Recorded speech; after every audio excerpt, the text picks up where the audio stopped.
Timnas Indonesia sudah lolos ke perempat final Piala Asia U17 2025 dan juga telah mengamankan tiket Piala Dunia 2025. Meski begitu, Garuda Muda tetap mengincar kemenangan atas Afghanistan. Timnas U17 akan berhadapan dengan Afghanistan pada laga terakhir grup C di Prince Abdullah Al Faisal Stadium, Jeddah, Kamis malam WIB. Hasil dari pertandingan ini sudah tak berpengaruh apapun buat Garuda Muda. Tim besutan Nova Arianto tersebut sudah memastikan diri menjadi juara grup berbekal 6 poin dari 2 laga.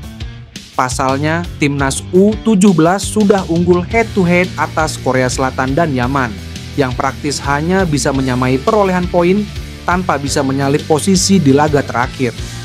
Nova menegaskan meski laga melawan Afghanistan tak berarti banyak, namun tetap penting. Ia mau Timnas U17 melanjutkan momentum yang terbangun, dan itu akan krusial menatap fase gugur. Semua pertandingan penting bagi kami dan fokus kami tetap sama, dan kami tidak pernah merasa Afghanistan ada di atas kami atau di bawah kami, ujar Nova.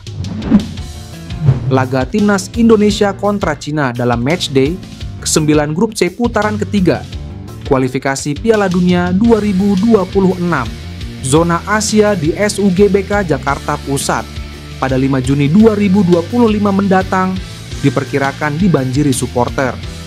Khusus supporter Timnas Cina, PSSI akan memberikan kuota 8% tiket atau sekitar 3.000 tiket.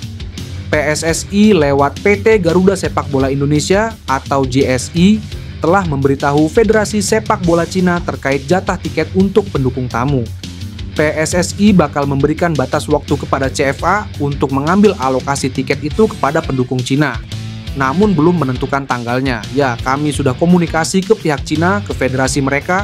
Tentu ada deadline-nya, tapi sekarang masih lama. Biasanya kami kasih waktu untuk konfirmasi apakah mereka akan ambil atau tidak, kata Direktur Utama PT GSI. Apabila jatah tiket tidak digunakan, kata Marsal, maka akan dijual kepada supporter Timnas Indonesia. Kuota 8% tiket itu diambil dari total tiket yang dijual PSSI untuk partai Timnas Indonesia kontra Cina, bukan kapasitas SUGBK. Kevin Dix kagum dengan dukungan yang ditunjukkan supporter Timnas Indonesia.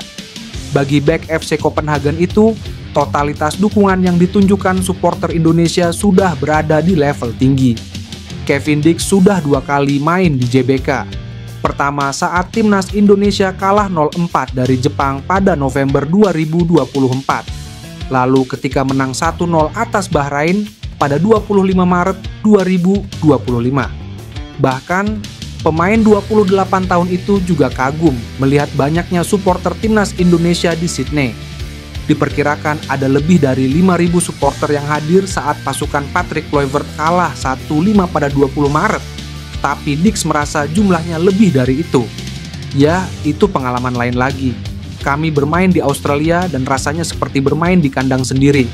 Saya pikir stadionnya dihadiri 25.000 orang Indonesia di Sydney. Ya, itu menunjukkan banyak dukungan dari orang Indonesia, terutama pertandingan kandang. Ya, itu benar-benar level yang tinggi, kata Dix. Bagaimana orang-orang mendukung kami sebelum pertandingan, bagaimana mereka memasang spanduk dan sebagainya. Itu juga hal yang besar, itu level yang berbeda. Mereka datang ke hotel untuk membawakan kami hadiah. Saya pulang dengan 1 koper berisi hadiah dari para penggemar, tambahnya. Sementara di ronde 3 kualifikasi Piala Dunia, Timnas Indonesia menempati urutan keempat klasemen grup C dengan 9 poin. Selanjutnya, pasukan Patrick Kluivert akan menjamu Cina di JBK pada 5 Juni dan menghadapi Jepang di Suita pada 10 Juni. Ketua Umum PSSI Erick Thohir belum memberikan konfirmasi resmi terkait spekulasi Miliano Jonathans sedang dalam proses naturalisasi. Ia memilih untuk berhati-hati dan enggan berkomentar lebih jauh sebelum proses naturalisasi benar-benar rampung. Saya tidak bisa komentar sebelum prosesnya terjadi. Saya juga tidak bisa komentar mana pemain yang dipilih atau tidak, karena itu prosesnya masing-masing ofisial, ujar Erick. Meski demikian, Erick Thohir memastikan bahwa setiap pemain yang memperkuat timnas Indonesia adalah pilihan terbaik berdasarkan kemampuan. Ia menegaskan komitmennya untuk tidak menerima pemain titipan yang tidak memiliki kualitas yang dibutuhkan skuad Garuda. Kehadiran Miliano sangat dibutuhkan. Potensi kedatangan Miliano Jonathans tentu menjadi angin segar bagi timnas Indonesia, terutama mengingat absennya gelandang andalan, Marcelino Ferdinand, saat melawan Cina akibat akumulasi kartu kuning. Meskipun timnas masih memiliki opsi seperti Eliano Reijnders dan Ricky Kambuaya di lini tengah, kedalaman skuad sangat diperlukan untuk menghadapi laga penting dengan intensitas tinggi dan target meraih kemenangan di kandang sendiri. Kehadiran pemain dengan kualitas Eropa seperti Miliano diyakini akan menambah kekuatan dan variasi serangan Garuda. Kini, para pecinta sepak bola tanah air hanya bisa menunggu perkembangan lebih lanjut mengenai proses naturalisasi Miliano Jonathans. Jika berjalan lancar, bukan tidak mungkin kita akan melihat pemain muda berbakat ini mengenakan jersey merah putih dan berjuang bersama timnas Indonesia di kancah internasional.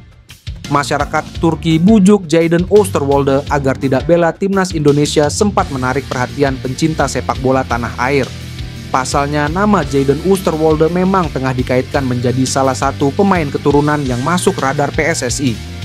Baru-baru ini, asisten Patrick Kluivert di timnas Indonesia, Alex Pastoor, sengaja terbang ke Turki untuk membujuk Jadon Oosterwolde untuk menerima tawaran naturalisasi dari PSSI. Kabar tersebut didapat dari unggahan fanbase terpercaya klub Liga Super Turki Fenerbahce, @1907 Bros. Dalam unggahan tersebut tertulis, kabar mendaratnya Pastoor ke Turki sontak mendapatkan berbagai respon dari netizen dari negara busur tersebut. "Tidak bisakah kita masukkan dia ke tim nasional kita?" tulis netizen Turki. Namun, kemungkinan Jadon Oosterwolde untuk memperkuat Turki sangatlah berat, sebab dia harus tinggal di sana minimal 5 tahun berturut-turut. Kans atau peluang Jadon Oosterwolde membela timnas Indonesia terbilang cukup besar, sebab bek berdarah Belanda Suriname itu belum sekalipun mengoleksi caps di timnas Belanda. Nantinya Jadon bisa menjadi salah satu opsi untuk mengisi posisi pertahanan. Jika posisi bek kiri sudah paten menjadi milik Calvin Verdong, maka ex pemain Parma itu bisa main sebagai bek tengah ataupun gelandang kiri.